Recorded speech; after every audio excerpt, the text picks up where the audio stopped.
Welcome to our farm, a little bit of our everyday in a not so everyday life.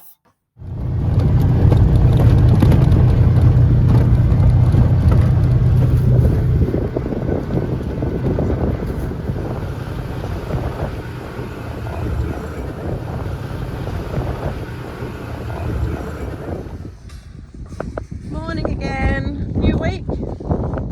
We thought we've been moving sheep this morning and getting them ready because we'll be marking lambs in a couple of days' time and crutching the ewes because flies are starting to become a problem.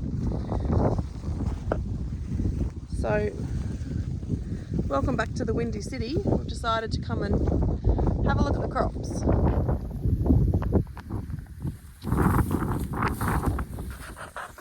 So we haven't had any rain since Gosh, how long? last time we spoke. Yeah. We got 10 mil a couple of weeks ago, didn't we? And that is zero moisture. Bone dry.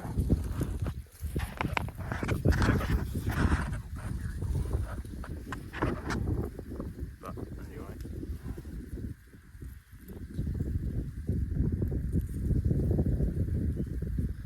So that's a head. It's actually filled. A kernel of wheat. So that's just got to ripen now and go hard. So that is a wheat grain. So that's a grain. Yeah. So at least that's strippable, which is good. If you see all that white, I don't know whether you can see it with my finger, that's what they call the flower. So when it flowers, that's what it turns into. Some of them ones there still got the flower on them.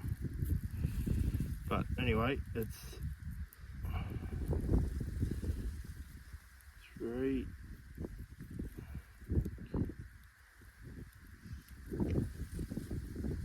So that's 3 wide. I've got 1. Oh, that's 4 wide. That's not too bad. But the heads are only short, which is probably normally the heads would be up there. That could be the variety too. But anyway, that's good. The heads are full. It's still green. Yeah. All this stuff dies off. So then it puts all the energy, once all that leaves die off, it puts all the energy into filling the heads there. So that's what they call the flag leaf. And that's what you call stripe rust. See how it's got stripes in it, but this plant is designed so it shuts all that around that stripe rust down. And we sprayed a fungicide on it, and of course we didn't get rain after it. That's why there's none in that section, is because there wasn't enough moisture. So that's a good thing. That's a good thing. So all these stripe rust there and there, but the plant shut it down. In a wet year it would kill that, and then there'd be another bit come up, and then another bit come up, and that's why you got to keep spraying it with fungicide.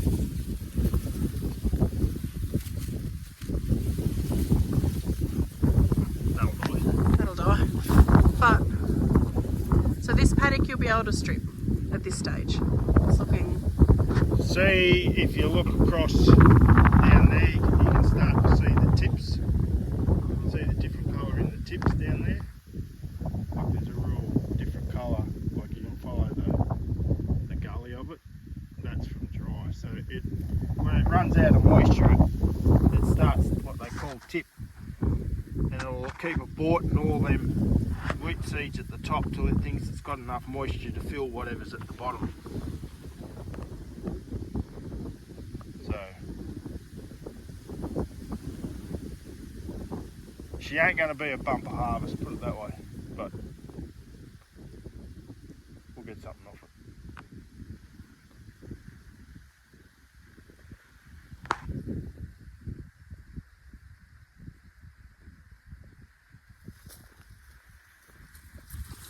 look at another one. Go and check another one out.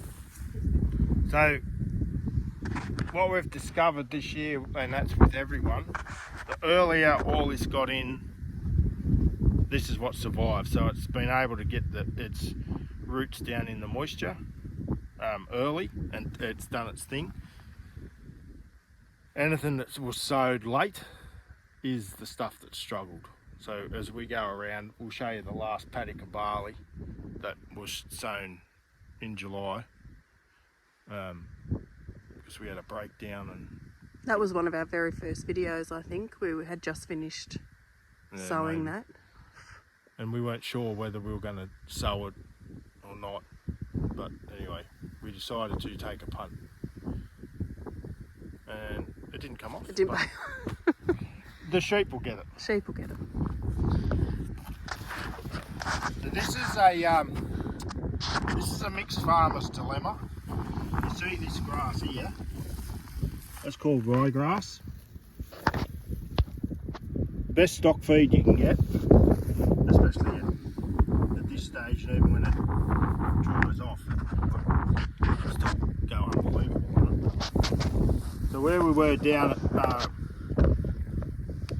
between Lithgow and Bathurst, we used to sow this every year to try and get it to grow for stock feed.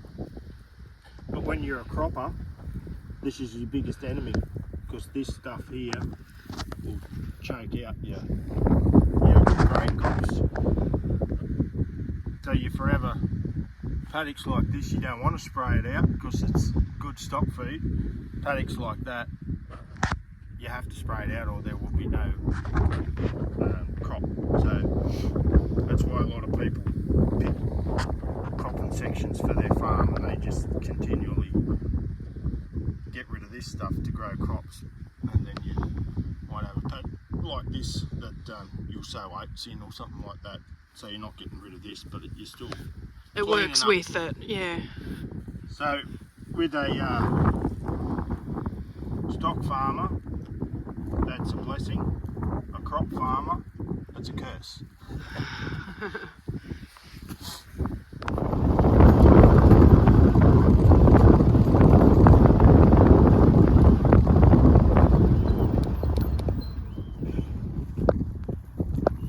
Righto, here we are at the next paddock that we have share farmed with the neighbour.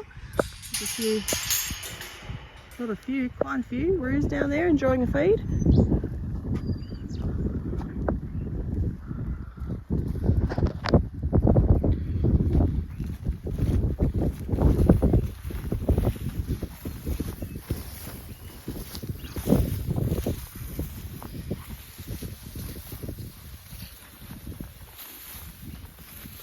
Bit taller. Yeah, so this is our very first paddock that we sowed, and yeah, it's well, the rust is quite bad in this, but it was. Give it a spray fungicide too, but see the difference in the head size. Like those other ones would have been that big. Yeah. So this is showing the evidence of being sown into the moisture that was available early. Yep. See, that's see that grain is full. So that's 1, 2.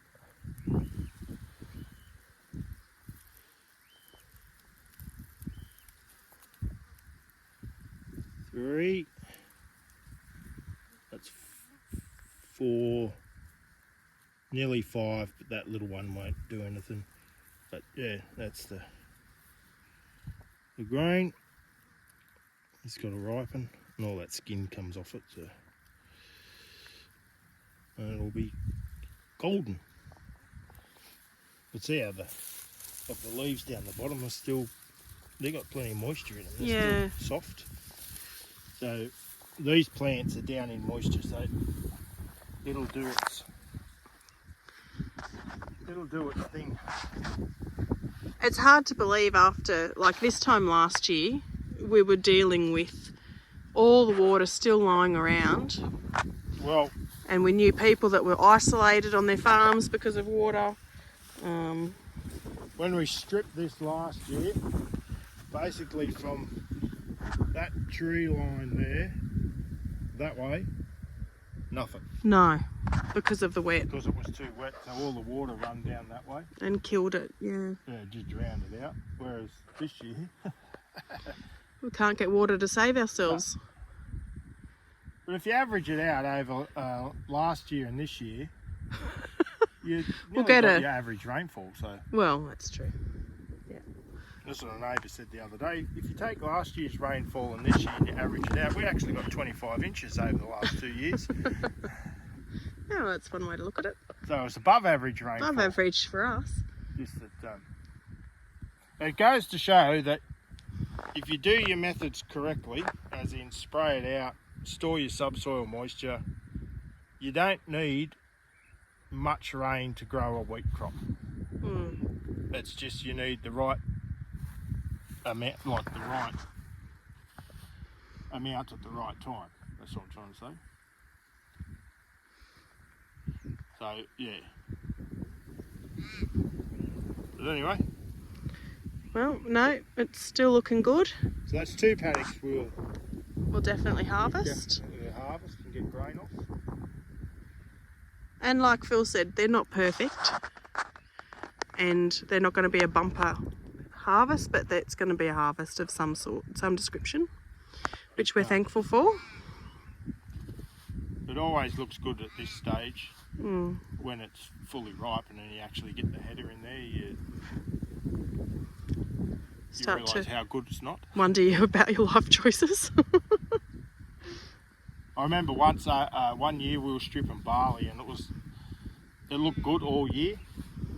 Anyway, when we put it was a year like this, there wasn't enough rain, and we put the header in there, and seriously, I had to keep getting out and looking to see if I had a hole in the header because there was just no grain going in there, but there was a heap of straw, and it just didn't fill the heads. That's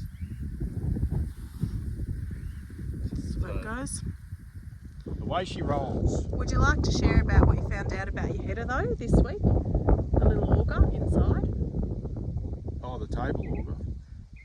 Go in the wrong direction. Yeah. There's 5 of That's them in helpful. there. And since we bought it like 5 years ago, Has it only been 5 years? maybe 7. Anyway, I don't remember. we haven't had it forever, but we bought it And in good condition. yeah, it's got getting quite a fair few repairs done this year, which again is a bit backward in logic, but anyway, that's how it is. That's how we roll.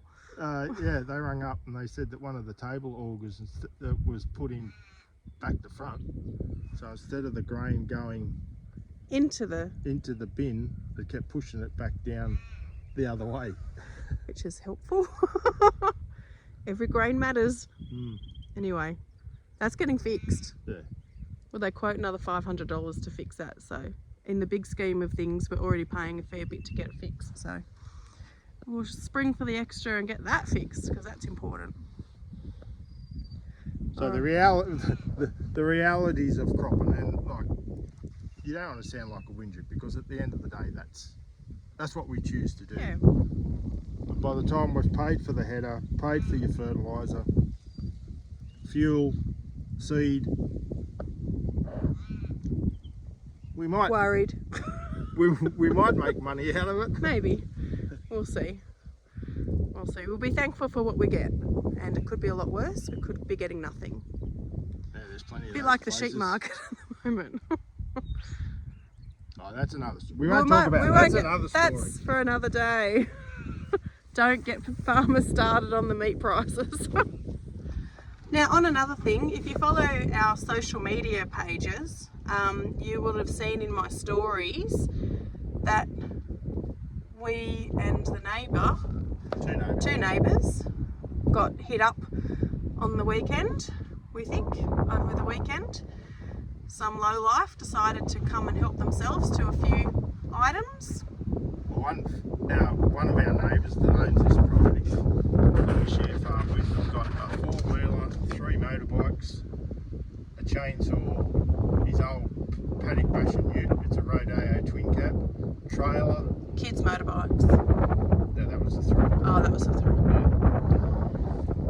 So yes, they went in there and helped themselves to that. Our other neighbour that's down the back got a heap of power tools stolen out of his shed, and we got a shearing plant. So you would have seen in our last video our shearing, so the things that actually operate the hand pieces that the shearers use, one of those was taken. A few $1,000s worth of item. And they must have been disturbed because they had tools. Yeah, for some reason they've decided to take one and not all three. So we have reported it, of course. But anyone out there that sees a shearer that's all of a sudden turned up with a new Evo shearing plant, Yep. that never had one before, and got it cheap at a pub, investigate. Yeah, if you ever hear, because we hear that these things all get sold at local pubs. Don't sit by and let it be okay.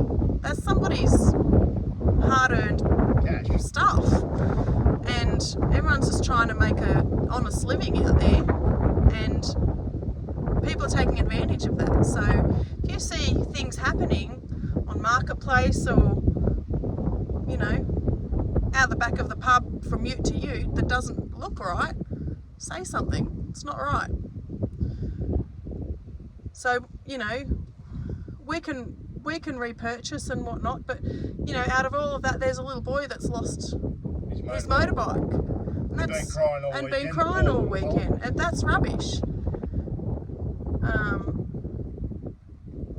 Yeah, so we hope and pray that the person who decided, or people, we don't know, we found tyre tracks and they've come in the back way of our place. And they're taking advantage of local knowledge, we think, of who's around when and where, which stinks as well. So anyway, rural crime is a big thing, and That's massive. it's massive. It's hard to solve, I imagine. So, yeah. Well, there was an incident, a bloke got his fencing trailer stolen over at Yeovil, and because it was splashed all over social media, lo and behold, it turned back up in the same spot that it was stolen from. Someone got a guilty conscience, which is good. And yeah. Well, we've had stock stolen before, but we've never had gear stolen. And yeah. Anyway, I think it's the lowest of the low when you're coming into people's homes and properties and taking advantage of things. So if you've had it happen and you haven't reported it, just make sure we keep reporting these things. The more people that are told about it, keep their eye out. Yeah, and keep their eye out. You know, hopefully things might change. If you see strange vehicles up your road, just don't ignore it. Go and investigate what they're doing there and why they're there. 9 times out of 10, they're up to no good. Yeah, they're up to no good. We know, like, there's only, well, 3 people that actually live on our road and 4 owners. So we know every vehicle that comes up and down this road, and everyone's in pretty good communication. But there has been a lot of traffic up and down that isn't attached to any farm. So from here on in, we'll go and check it out and contact other people and find out whether they know who they are as well. Anyway, we'll head on to the next paddock.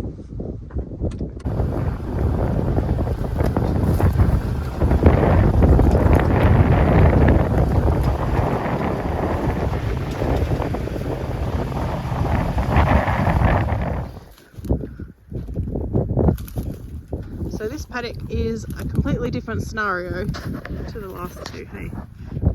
Yeah, this paddock we probably won't strip. Won't strip. You can see that there, for whatever reason, there was moisture in that patch. It's just run out of moisture, hasn't it? Just hasn't been able to get its roots down in there quick enough. Sides of the heads. So that all that grain will be all pinched up. So that's tiny already. Tiny. It's only going to get smaller. So we'll probably just shove the ewes and lambs in here. So it's deceiving when you look at it maybe from the road, because I was sort of like, oh, well, it looks all right, it just needs a fall of rain. But Phil's explained the reality of, you know, where it's up to. Like you could run your header over this and you could sell the grain, but by the time you put fuel in your header and run it over there, And maybe in a season when we're chasing a bit of feed as well. Yeah. Oh, he's just got a call. So anyway, so we probably won't strip this one, like you said. that there's the classic sign of what they call tipping. So the top, because it's run out of moisture, so the top part of that head, so originally was that long, it's aborted all that to try and fill that part. So that's nature at its best. Trying to save the rest of the plant. Yeah, because it's designed to grow grain. Yeah. So its natural thing is to grow some amount of grain. Yeah.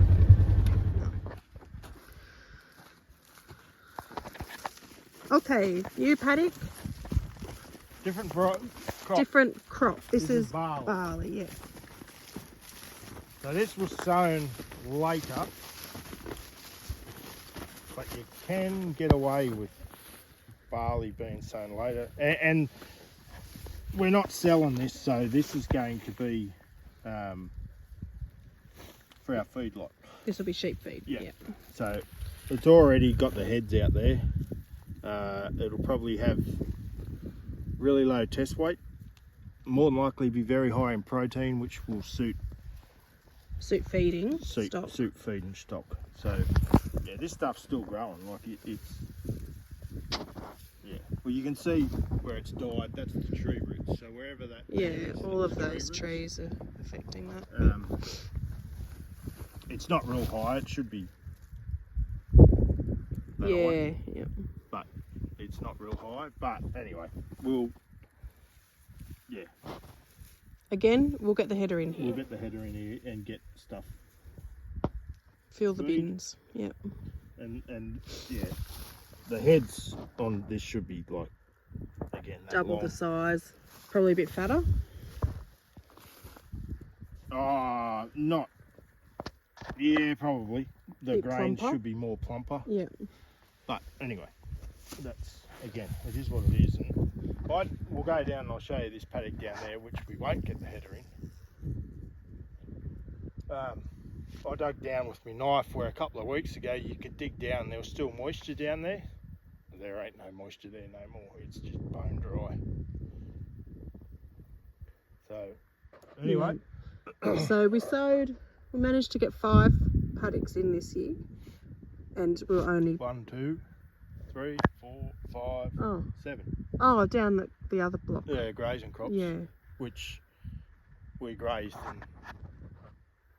Well, they've done their job, haven't they? And if you look at my wife, how inconsiderate she is, like that's gonna. I'm stomping. That's the difference between us making it and not. Yes. Seriously. That is. Yes. Look at those sock savers. Very cute. It's hot here today. All right, we'll head down to the next paddock. All right, so this is what we call the airstrip paddock. There is no airstrip in here. There used to be. There used to be, but it's a great big long paddock that the name suits, and it's very windy out there again. What a shock. Yeah. So this was the very last paddock we sowed. And I don't know whether you can notice the difference in the colour. Back up the hill there you can. So this variety was the same as that variety. And that one down there was is a different variety. So what It's you're saying still all is barley. this paddock has actually got 2 varieties sown into it. So over kind of this side has more of a bluey sort of green colour, and then it changes colour. There's quite a distinct line. Whether you can see it on the camera or not, I don't know. And there was a week's difference between sowing that and sowing this. And that's when you hear people talk about timing, and if you go, whatever, Well, that's the difference. We're Yeah. going to strip that. This you're not going to Show strip. you this. There's nothing here to strip. It hasn't come out in head yet. Maybe it did come out in head. Yeah, you wouldn't pick it up with the front end. No, it's too very low. It's only, gosh, at best 8 inches tall. In the old money. The best case scenario is that we put ewes and lambs in on here. Yeah. The only problem with that is that they might run out of water up there. Yeah. Do you want to go and have a look at that dam? We might go and have a look at a couple of dams, show you just how dry it's gotten fast.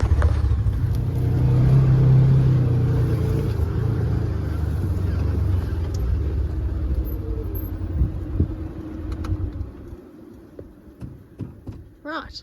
So that's our next dilemma. That's our next issue. Will be Water. She ain't got much water in there. Well, that was chockers in the dam. In the drought. What am I talking about? Last year it was. Yeah. Yeah. Oh, last year in the flood. Start that again. It was chockers in the floods. Well, it wasn't chocolate, but it was It was fuller than that. fuller than that. Good enough for, so that's going to be an issue. But anyway, We might be fencing that other dam out down there to keep stock in here. yeah. We're off to set up the yards. We're going to bring in the ewes and lambs, and we've got some ewes to crutch tomorrow in the handler, and then on Saturday we will look at marking their lambs. There's a few of them. So it's late in the afternoon, early evening, but we're taking advantage of the cooler conditions, I suppose. It's not so hot, so that they can walk. It's a long walk up the road for our ewes, and especially ones that have been a bit fly damaged or have got young babies, it can be a bit of a walk. So go and set the yards up and go and get them.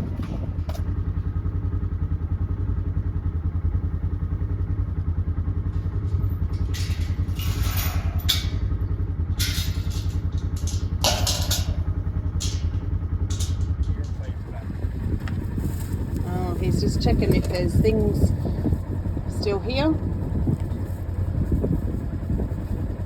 We did put cameras up in here yesterday.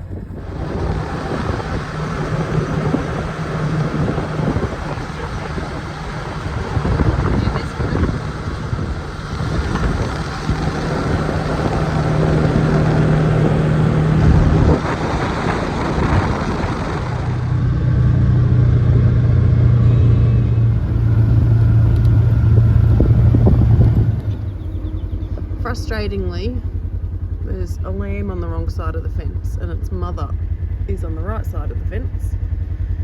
So the big fella's gone for a walk. Frustrating, because we thought we had them all in and ready just to walk up the road. It was going to be easy and straightforward, but no. Alright, he got it. Now we've got an escapee in here that we've got to go and get. Hopefully we're not going to lose our light.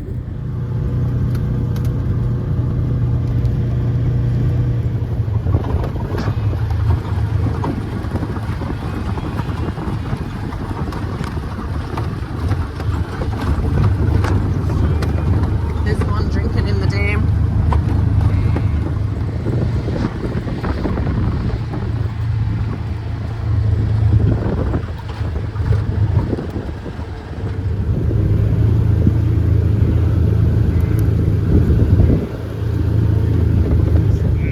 Good morning.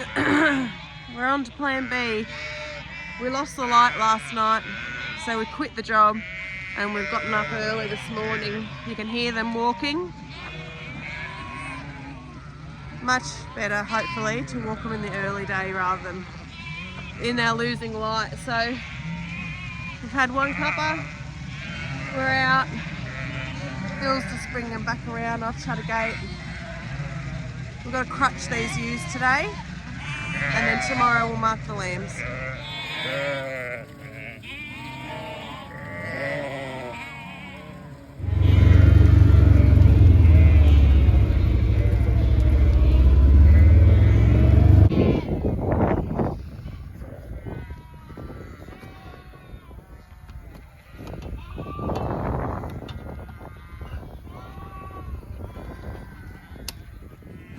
rightio, we are in. We've got the ewes and the lambs in, now we've got to draft them. And Phil's just setting up his handpiece to, well, he'll be crutching the ewes. We'll use the handler to secure them, and instead of using the battery operated handpiece that you've often seen him use, the rechargeable one, he's using the Heinegger, which is the one. This is the thing that got stolen out of the shearing shed, one of these. We've got Barty boy. Hey Bart, he's gonna help me bring them through. I'm not sure how much footage I'm gonna get today because it will be pretty busy, but we'll see how we go. Phil's just doing her face. You don't have to do it with all of them. A lot of our sheep are bare face, and that's a preference of ours. But if they do have wool over their eyes, they can get wool blind. So just taking it away from around the eyes and cheeks and sort of up onto the top of the head, I suppose. Not yet. Alright, we haven't got a lot of footage today because it's been so busy, but here's a ewe. I'm just pulling the handpiece on the starter on the handpiece, I suppose. And the handler just plants the ewes and Phil can tip them. And we're taking away all the excess wool around their bum and where they wee. It's as simple as that. The moisture from the wee and the poo creates a nice living environment for flies. So now she's got a nice clean bum, and that'll help prevent fly strike. I've had enough too. We've had enough for one day. We didn't get them all done, so it's another day's work. Okay, so we finished crutching the ewes that we started yesterday. Separated off some rams, and thanks to some help, we're, I don't know, halfway through the lamb marking. These guys are done, these guys are still to do, so it's great. It's hot, and the lambs and the sheep are just about had enough, and so have we. So that's it, we're done. We've had a great day. It's been a big day, but we had some great helpers. And now the ewes and lambs are just mothering up.